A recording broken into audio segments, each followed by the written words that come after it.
Overdrive today we road test a very affordable Citroen electric hatchback, drive the Mahindra Thar two-wheel drive and check out the Moto Morini Seiemmezzo. Hello and welcome to Overdrive. I am Soini. Citroen has unveiled their very first affordable electric hatchback in the country, the C3. Now the EC3 will be the second mainstream electric offering for India after the Tiago EV. It will suit your pocket and it promises an ARAI certified driving range of 320 kilometers. Tuhin has all the details.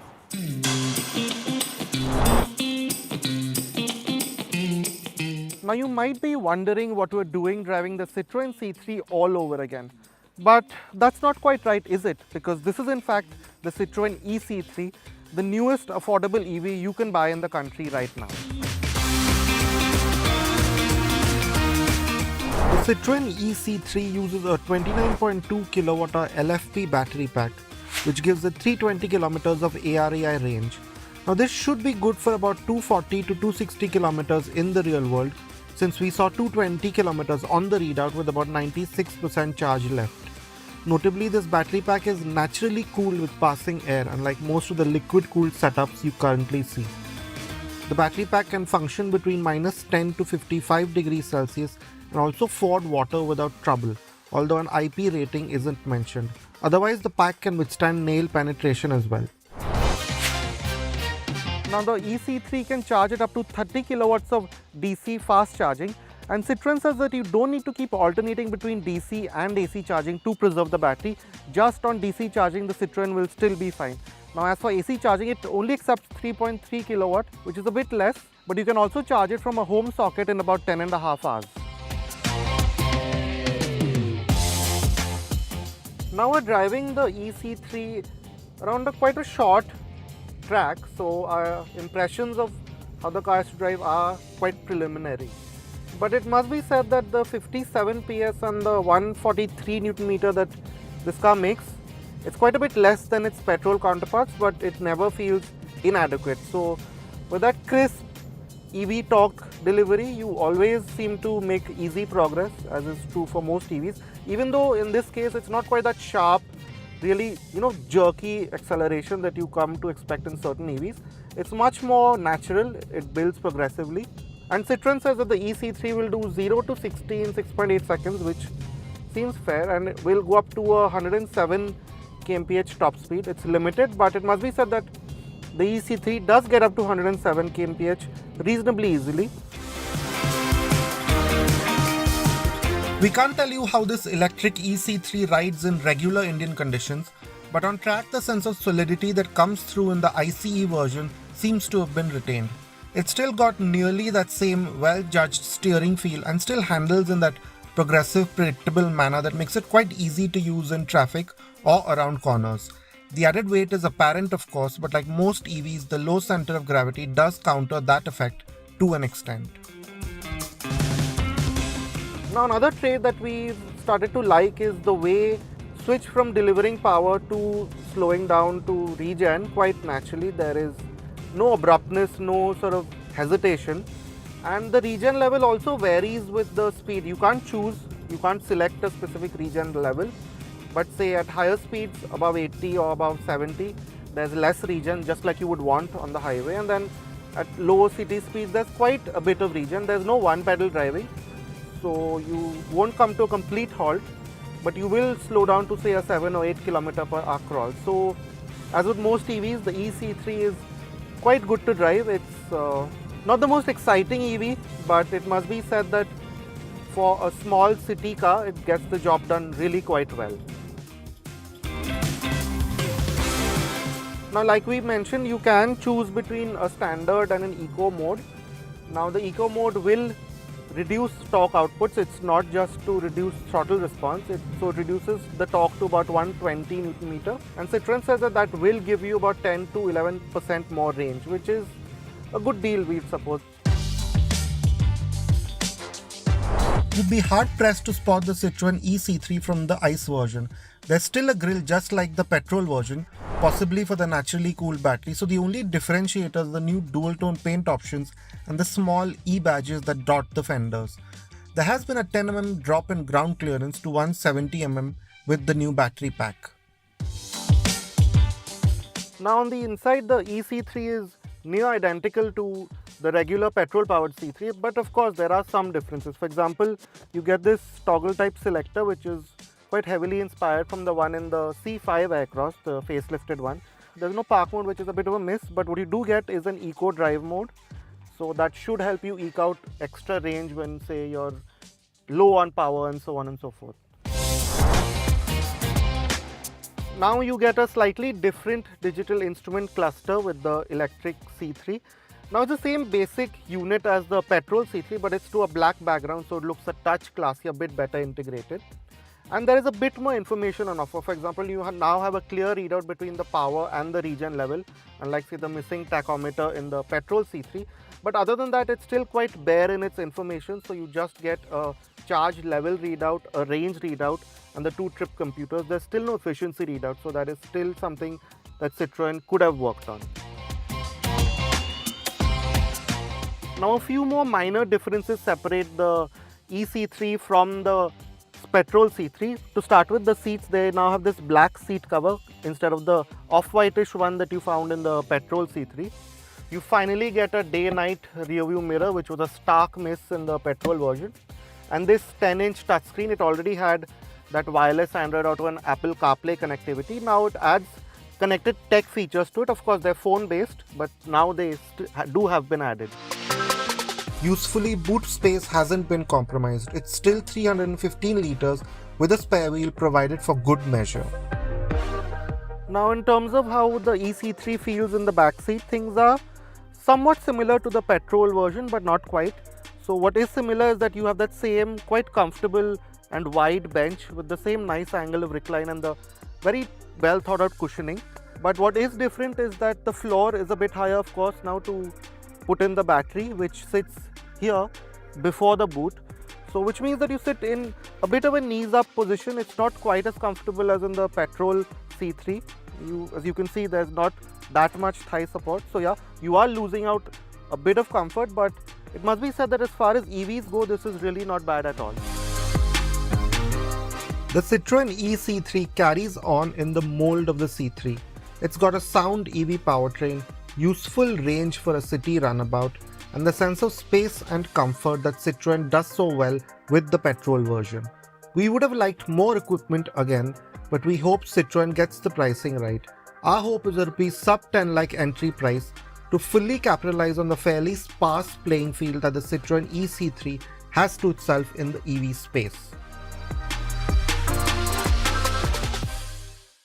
Well, in our estimation, Citroen will be pricing the EC3 between 10 to 12 lakh rupees, and that will certainly make things very interesting in this affordable EV space. We'll take a very quick break here on the show, but coming up on the other side, we'll tell you all about the Mahindra two-wheel drive.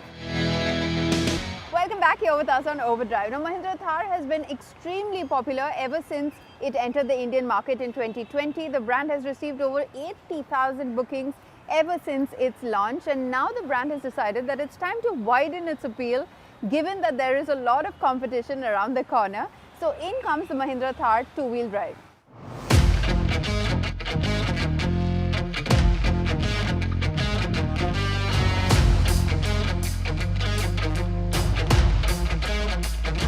So far, the Mahindra Thar has been your only real choice in the mainstream segment if you wanted a car that fully drives home that outdoorsy lifestyle of yours.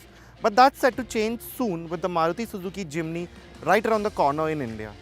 So Mahindra have reacted to that already, and you now have this, the Mahindra Thar two-wheel drive. It gets, of course, a two-wheel drive powertrain and a smaller engine. So what is it really like? Let's find out.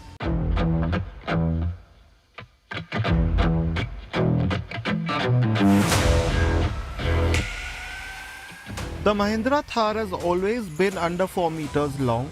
So with this new 1.5 litre motor now being fitted to it, the off-roader can claim the sub 4 meter tax benefits. This should further drive down the Thar's price, opening up a whole new section of buyers. This diesel engine is a 1.5 turbo borrowed from the Marazzo, which makes 117 PS and 300 Nm. This is paired only with a 6-speed manual. The petrol engine option remains the same 2-litre M Stallion motor with its 150 PS and 320 Nm, and this can still be had with the automatic. Now this engine might be quite a bit smaller than the big 2.2 liter diesel that you don't get with the two-wheel drive Thar anymore. But it must be said that in terms of outputs, it's not that far behind. It's only 13 PS less and makes the same exact amount of torque, which means that you don't really miss that big M-Hock engine all that much. Of course, what you do miss is that great top-notch, really high level of refinement and drivability that that engine gave you. But the trade-off is not bad at all. Of course, this engine is slightly noisier and you can feel a few more vibrations, but it must be said that the clutch actually feels lighter in this. And as Mahindra claims, 55% of that 300 Newton meters of torque is made just over idle at 1000 RPM, which means that in the city, where to be honest the Thar is really quite good as a city car considering how high you sit up and how easily you can see the edges of the car, it really does do a great job of just moving along in traffic. You can potter along it even in a high gear, it will keep holding revs. So yeah, there's always performance available to you. So in traffic, it's not really an issue. And this good demeanor in urban conditions is actually helped by the fact that the clutch doesn't feel quite as heavy and as snappy as it did with the 2.2 liter diesel. The gearbox has changed. It's a different 6-speed manual now. And yeah, we would have liked maybe slightly shorter throws. This one feels a bit too much like, you know, a big old MPV, but not in a bad way because the shifts themselves are reasonably precise. They're just really long and you sort of row through them like this. But yeah, it sort of goes with the whole demeanor of the Thar as, you know, that big rough SUV 4x4. Another positive is the improved fuel economy. It's still not as good as a regular SUV, but we managed close to 10 kmpl in the city and 14 kmpl on the highway. You still get all-terrain tires, electronic brake rocking differential, ESP with rollover mitigation, hill hold and hill descent control. In any case, the Thar two-wheel drive will go further and take more beating than most SUVs. So it'll still be great as a weekend machine or if you need to reach remote places often. Without the full safety net of 4x4 of course for those especially tricky situations.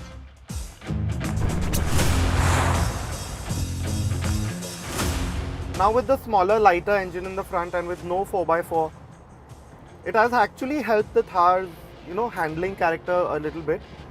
Now the Thar was pretty decent with its highway manners, but it's now become a touch more alert, so you maybe don't sway and roll all that much as you used to before in the bigger Thar. But again, the changes are minimal. But other than that, the driving experience remains largely similar.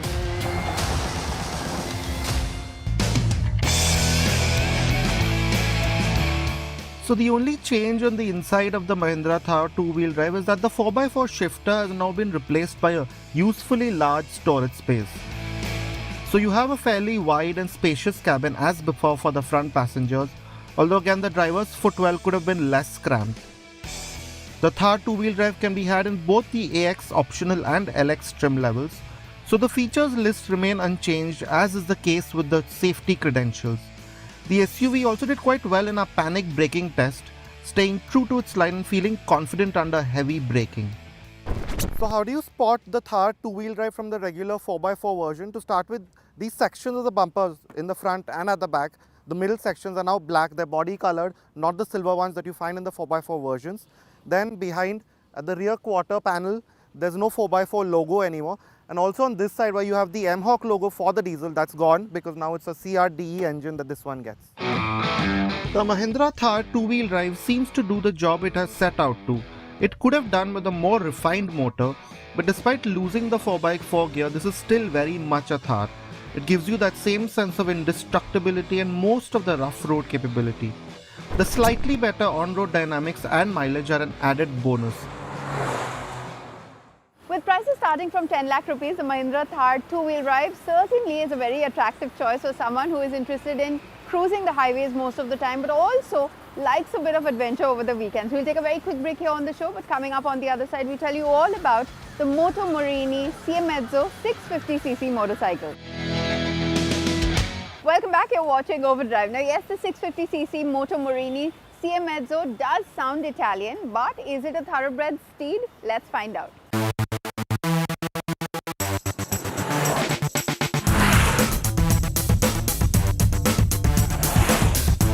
Now, when it comes to Italian motorcycles, many of you, like me, will have preconceived expectations because over the course of time, we have witnessed that these motorcycles that emanate from that particular part of the world not only are striking in terms of design, but when it actually gets down to getting out on the road, these bikes are ultimately engaging. So how much Italian DNA does the Cmezzo 6.5 have in its kitty? Well, we are here to find out.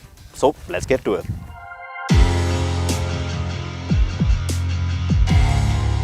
On the looks front, we all know that Italian motorcycles generally do anything but blend in with the crowd.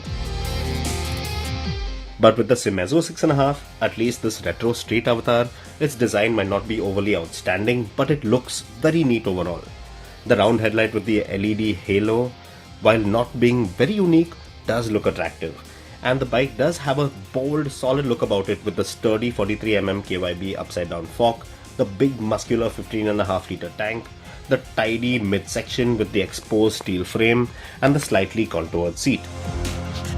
Then you have Brembo disc brakes and chunky Pirelli Angel GT tires at both ends, the 18-inch front and the 17-inch rear. And while the taillight is located under the seat, the indicators at the back, like the number plate, are integrated with the tire hugger quite neatly. Now the Cmezzo 6.5 features 5-inch TFT display that's very easy to read on the go. And the best part about this screen is the way the numbers light up on the tacho the higher you climb up the band, which looks really cool. There are no ride modes or riding aids with this bike, apart from the ABS, dual channel of course, which can't be switched off. In terms of performance, well, the 649cc parallel twin doesn't make as much power as the competition in the form of the Kawasaki Z650, but it doesn't feel anything close to being sluggish.